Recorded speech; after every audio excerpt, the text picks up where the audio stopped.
Hi hello ಎಲ್ರಿಗೂ ನಮಸ್ಕಾರ. Welcome back to Nishi Pravi Kannada logs. ಎಲ್ಲರೂ ಹೇಗಿದ್ದೀರಾ? ಚೆನ್ನಾಗಿದ್ದೀರಾ ಅಂದ್ಕೊಂಡಿದ್ದೀನಿ. ನಾವು ಕೂಡ ಚೆನ್ನಾಗಿದ್ದೀವಿ. ಇವತ್ತಿನ ಲಾಗ್ ಬಂದು ಬೆಂಡೆಕಾಯಿ ಪಲ್ಯನ ಯಾವ ರೀತಿ ಮಾಡೋದಂತ ಹೇಳ್ತೀನಿ.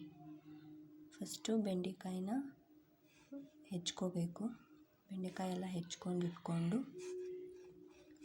ಅಂದರೆ ಹುಳ ಅದೆಲ್ಲ ಆಗಿರುತ್ತೆ ಅಲ್ಲ, ಒಂದು ಸ್ವಲ್ಪ ಕ್ಲೀನಾಗಿ ನೋಡಿಕೊಂಡು ಬೆಂಡೆಕಾಯಿನ ಹೆಚ್ಕೋಬೇಕು.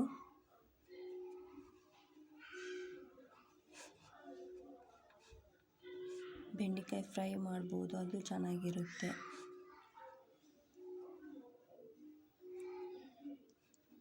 ಆಮೇಲೆ ಈರುಳ್ಳಿ ಟೊಮೊಟೊನ ಕೂಡ ಹೆಚ್ಕೊಂಡೆ. ಸ್ವಲ್ಪ ಡಿಸ್ಟರ್ಬೆನ್ಸ್ ಆದರೆ ಸಾರಿ. ಈರುಳ್ಳಿನ ಚಿಕ್ಕದಾಗಿ ಹೆಚ್ಚಿಟ್ಕೊಂಡು ಈರುಳ್ಳಿ ಟೊಮೊಟೊನ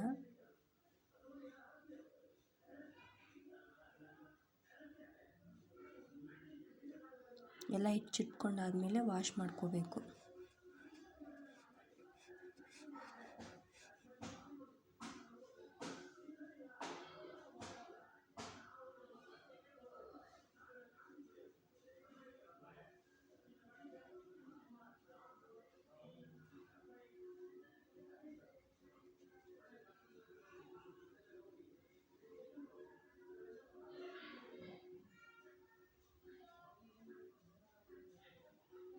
ಆಮೇಲೆ ಕ್ಲೀನಾಗಿ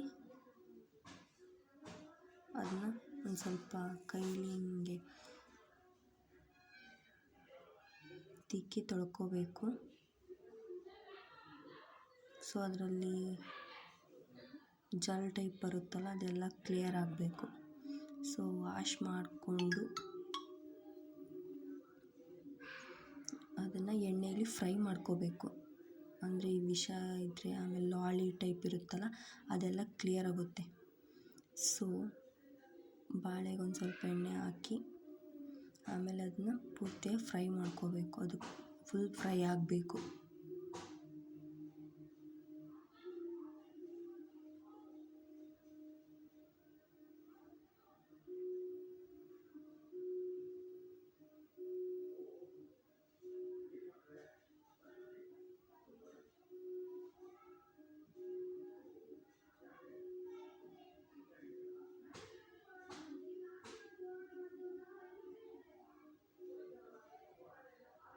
ಮತ್ತು ಸ್ವಲ್ಪ ಎಣ್ಣೆ ಹಾಕಿ ಫುಲ್ ಫ್ರೈ ಮಾಡಿಕೊಂಡೆ.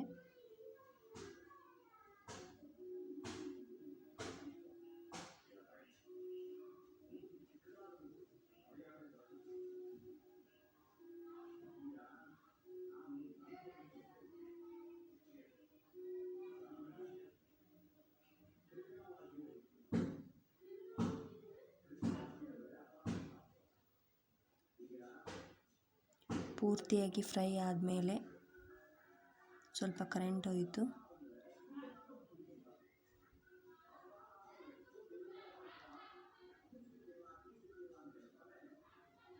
ಕಲರ್ ಚೇಂಜ್ ಆಗಬೇಕು, ಅಲ್ಲಿವರೆಗೂ ಅದನ್ನ ಪೂರ್ತಿಯಾಗಿ ಹುರ್ಕೋಬೇಕು.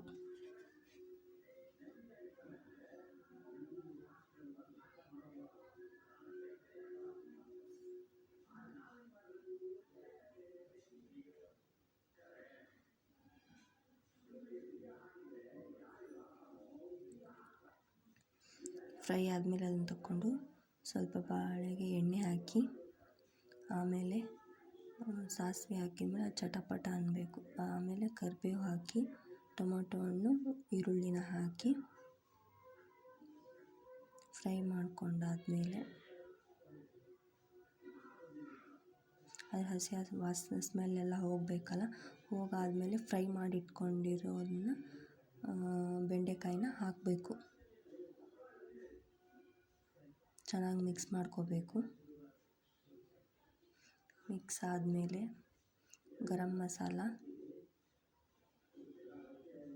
ಸ್ವಲ್ಪ ಅರಿಶಿನ, ನೆಕ್ಸ್ಟ್ ಒಂಚೂರು ನೀರು ಹಾಕಿ, ಆಮೇಲೆ ಸ್ವಲ್ಪ ಖಾರದ ಪುಡಿ ಹಾಕಿ,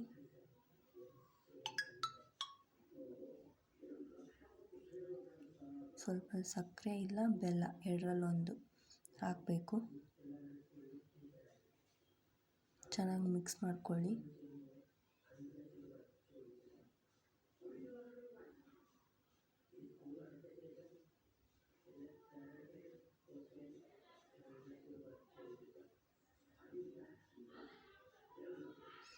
ಚೆನ್ನಾಗಿ ಮಿಕ್ಸ್ ಆದಮೇಲೆ ಸ್ವಲ್ಪ ಗುರಳ್ ಪುಡಿ ಅದು ಹಾಕೋದ್ರಿಂದ ಸ್ವಲ್ಪ ಟೇಸ್ಟ್ ಚೆನ್ನಾಗಿ ಬರುತ್ತೆ.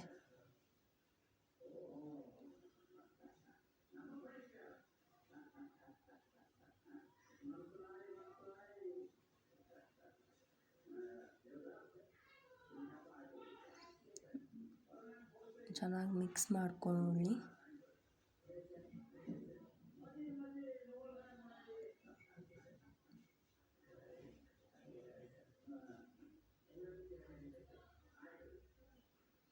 ಫೈನಲಾಗಿ ರುಚಿಗೆ ತಕ್ಕಷ್ಟು ಉಪ್ಪು.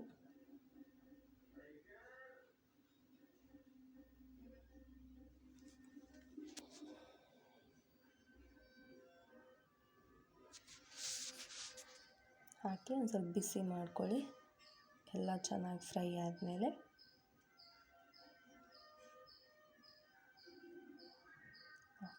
ಈ ವಿಡಿಯೋ ಇಷ್ಟ ಆದರೆ ಲೈಕ್ ಮಾಡಿ, ಶೇರ್ ಮಾಡಿ, ಸಬ್ಸ್ಕ್ರೈಬ್ ಮಾಡಿ. ನಿಮ್ಮ ಸಪೋರ್ಟ್ ತುಂಬ ಮುಖ್ಯ. ನೆಕ್ಸ್ಟು ಚೆನ್ನಾಗಿ ವಿಡಿಯೋಸ್ನ ಮಾಡ್ತೀನಿ. Thank you.